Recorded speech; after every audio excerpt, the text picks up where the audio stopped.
What's going on? Welcome to my channel. I'm Tech Bill and this is the Tech Bill YouTube channel. So in today's video I'm going to be showing you guys the best picture settings and sound settings for the TCL C805k QLED mini LED 4K smart TV. So yeah, without further ado, I'm going to jump straight in and show you guys the picture settings that I use and the sound settings I use. These are personally the best settings I found and tuned myself. So yeah, without further ado, I'm going to show you guys my settings. What you want to do is, obviously, once you've got your TV, then obviously you want to grab your remote. Obviously, you want to navigate. You want to navigate to the app you want to tune the picture settings for. So I'm going to demonstrate using YouTube for this video. So then what you want to do, once you found the app of your choice you want to tune the settings for, you then want to press either this one with the three lines to bring up the quick menu. That will bring up all of these settings, which are much easier. Or you can do it the standard way and the longer way. You can press the settings button, which is the cog button right there. Then that will then take you to this little drop down menu. Then you can click picture and then access the settings that way. So that's the two ways you can do it. I'm just going to do it through the quick bar this way with the three lines. So press that. And what you want to do is you want to navigate over to picture settings. Once you get to picture settings, you want to go to picture preset, top left there. You want to click it onto dynamic. Then after you selected dynamic, back out of that and then go down to brightness. And then this is personal preference. For me, I found 70% to be the best sweet spot for this TV because 100's way too bright, and then anything under 70 I find a little bit too dim. So I found 70 to be the best sweet spot for myself. But again, that's personal preference for you. Then after you found the best brightness level for your room / what you prefer, you then want to go to color saturation. You want to adjust the color saturation to 50. After you've adjusted that to 50, you then want to go down to advanced settings. Then you want to go to brightness settings. Once you get into brightness settings, you want to go down to contrast and then adjust that also to 50%. After you've adjusted that to 50%, then want to come down to black levels and adjust that to 50. That should already be on 50 from standard, but sometimes it's not. So just double check, and if it's not, then obviously put it to 50. After you've done that, you then want to come down to dynamic contrast, then click on this and make sure that this is turned off. When this is turned on, it just basically uses AI and the processor built into the TV to automatically adjust the contrast consistently over everything you're watching. And I found it to make the picture quality and the colors just look awful. It makes the picture quality overall look worse. So you want to make sure that's turned off. And then with that being turned off, it will then use the contrast that we've just set. So it will keep the contrast always at 50. So the picture will look at its best. So obviously after you've turned that off, you then want to go down to black stretch, make sure that this is also turned off. Then go down to dynamic brightness. Again, make sure this is turned off. But obviously if you prefer it to adjust the brightness itself, then obviously have that set to what you want. But for me, I have it set to off, so the brightness is just set at the level I've set it, which is obviously 70. So obviously after you've done that, you want to come back out of there. Then go down to local dimming. Now this is a very, very important setting. It's one of the main reasons this TV is what it is. This whole reason it's called QLED. So you want to make sure that this is set to the highest setting, which is obviously high. All it basically does, this setting does, is basically when there's dark scenes, it turns off individual pixels in the TV and it makes the darker scenes look way more black. So it basically makes the blacks look more black and darker scenes overall look way more realistic. And it just makes the contrast ratio more even. Done that, you then want to go into local contrast. Make sure that's also set to off. Then you want to go down to gamma and make sure that's on 0. I'm pretty sure that's set to 0 by standard. After you've done that, you then want to go back, then go down to color. We've already done color saturation, so you ain't got to worry about that. Then you want to make sure tints on 50. Then you want to make sure dynamic color is turned off. This is an awful setting. It makes everything look way too colorful and way unrealistic. You want to make sure that that is definitely turned off. So then after you've turned that off, you want to go down to blue light filter, and I have this turned off because obviously I'm not really bothered by blue light. But obviously if you are, then obviously have that switched on. Personal preference again, up to you. And after you've done that, you want to go to the color temperature, and I have mine on a neutral. I like mine normal, a nice neutral color. Again, that's personal preference to what you prefer.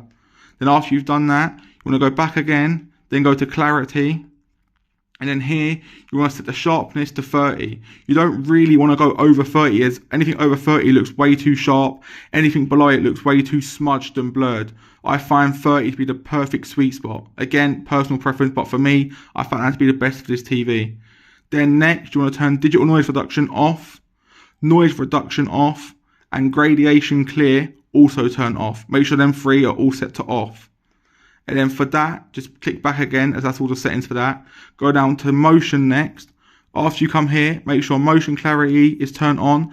That makes motion, like fast moving objects, look less blurred. It makes it look more smooth and like natural-ish. And you want to make sure after LED motion clear is turned off. And then you want to set blur reduction to 10 and then judder reduction to 2. With this, it makes things look more natural, but it also takes away the judder that cameras have when they're moving in movies. Like they might have a slight judder. This has a good balance between judder and no judder. It's like a really nice sweet spot. I found this to be perfect. Again, adjust it to where you feel comfortable. But for me, I find this personally the best for this TV. And then dynamic acceleration, I have that set to off. And after you've done that, that's literally all the picture settings for that. Then what you want to do is now you can either apply all them settings you just done to all your sources, so all the HDMI ports, and I'm pretty sure that also goes towards every app you watch. It will also use these settings, or you can just select it to current source, so it just sets it to the app you've chosen and the current HDMI port you're using. I'm pretty sure that's what that means. So that's again up to you. I have mine on current source. I like to set my picture differently for whatever like I'm using. So like gaming, I'll have a bit of a different picture, but for watching stuff, I pretty much keep it the same as what I've just showed you. So now I'm going to get onto the sound settings. I forgot, I actually done 2 picture settings. I have one for HDR as well. Completely forgot to add it. I'm going to add it in for you guys now, as I did actually make a couple changes to it. So yeah, I'm going to show you guys some settings now. This is when you get to YouTube, you want to type in 4K video and find one that is HDR. I use the Costa Rica one. It's pretty much the most popular one everyone uses. So what you want to do, obviously, just click on it. So obviously it plays.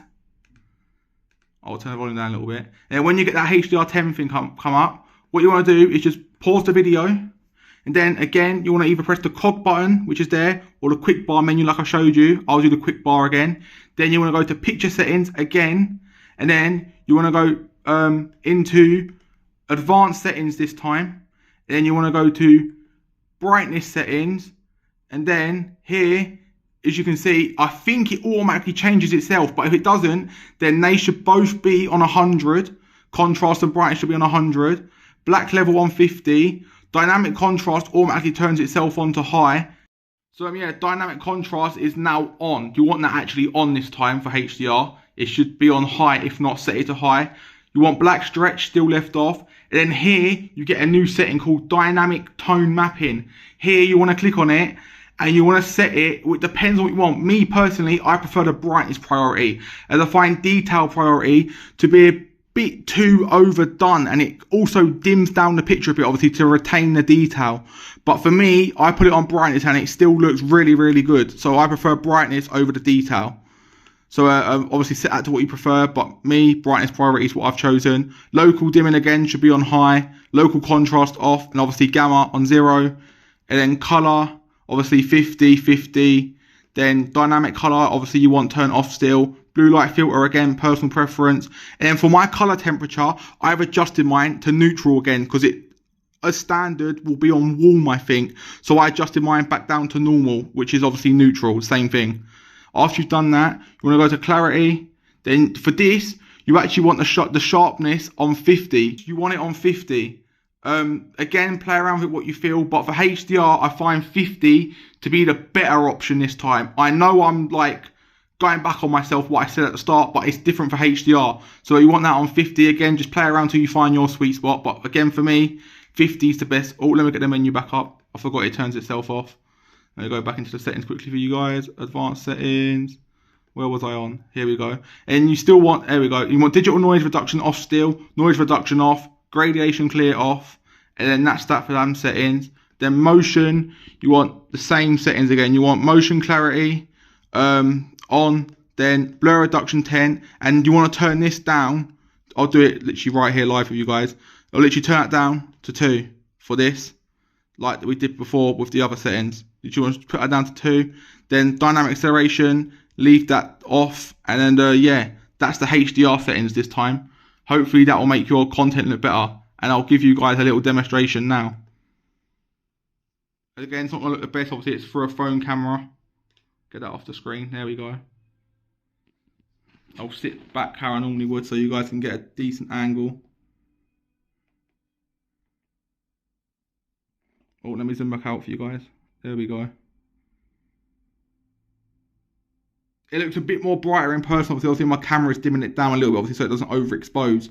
But through the camera, from what I'm seeing, this looks pretty accurate to what I'm seeing in real life. The colours are a little bit less colourful. Just a tiny little bit. They're a bit more natural in real life than what they are showing through the camera. But overall, it looks pretty much one-to-one to what I'm seeing in person. So yeah, that gives you guys a little visual representation, obviously, of what it looks like in HDR mode. The speaker settings now, so it's again the same thing, either the cogs button or the quick menu button. I'm going to use the quick bar again. So then you want to go to sound settings here.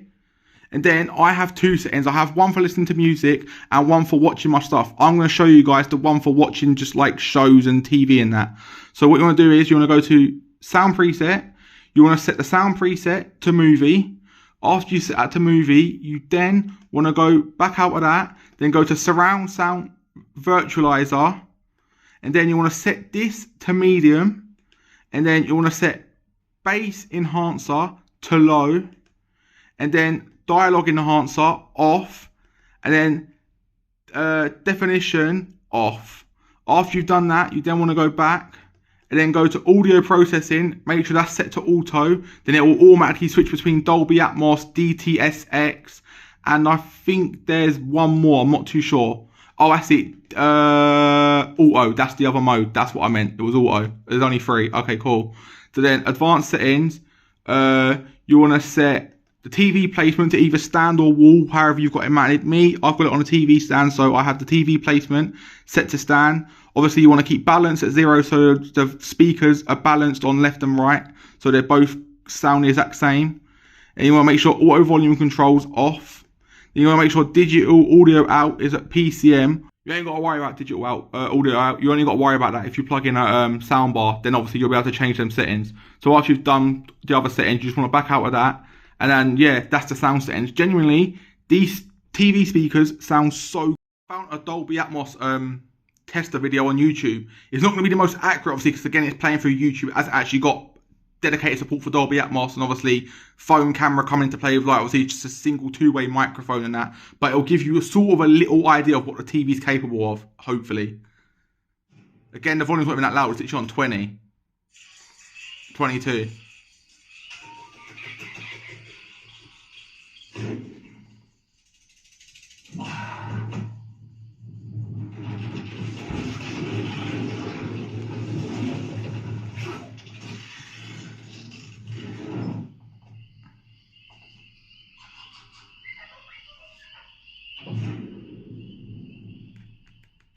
There you go, guys. That was literally a little tester. And as I said, it's not going to be nowhere near the best, like, ideal test at all. But it's just to give you a sort of a little idea. And again, that was loud. Like, there's generally no need to go any higher than like 25 maximum. Like, genuinely, it sounds so good. Literally, on par with a soundbar, as I said, like, it's stupid how good they are. They're only 30 watts, but they're a powerful 30 watts. They sound pretty good. They've got built-in Dolby Atmos, DTSX, and it actually works. Not like a, obviously not as good as a flipping dedicated 5.1 Dolby Atmos surround sound system or higher, like get like 7.12 and all that. Obviously it's not going to work nowhere near as good as that, but for what it is and like the effect it gives you, it genuinely is really good. Like, I was surprised about it. I ain't got to worry about a soundbar. I'm happy with this TV. The speakers that are in it are by a brand, I think it's called Ionco. I'm not too sure. It's a Japanese brand. They've been around for years. I just got to swap hands because my arm is aching from holding this phone. But yeah, they've been around for years. They've got quite a reputable reputation. They've had a little bit of bad, mostly good. With every brand, you get your ups and downs. But yeah, that's what speakers are in there. And honestly, it's my first ever time hearing this brand. And genuinely, good choice. They made a perfect choice with these speakers for this TV. Keeps the price down, but also gives you a good value audio listening experience for such a decent price. you guys want me to do a full review on this TV, please leave a comment down below and I'll be more than happy to do one. Because honestly, I'm surprised not a lot of people are talking about this TV. Even though it came out back in 2023, it is still, in my opinion, the best TV for 2024 in its price bracket. Nothing comes close to it. It's literally got pretty much every single thing apart from it being fully OLED. That is literally pretty much the only thing it hasn't got that I can think of from the top of my head. I'd have to double check that, but I'm pretty sure I'm correct there. But as I said, if you want me to do a proper review on this, I hope these settings have helped you. If I've missed anything out or you want to ask any questions, just leave a comment down below and I'll make sure I answer them the best that I can, obviously, and respond as quick as I can as well. And yeah, leave a like on the video and also subscribe to this channel. And yeah, I'll see you guys in the next tech reel video. Peace.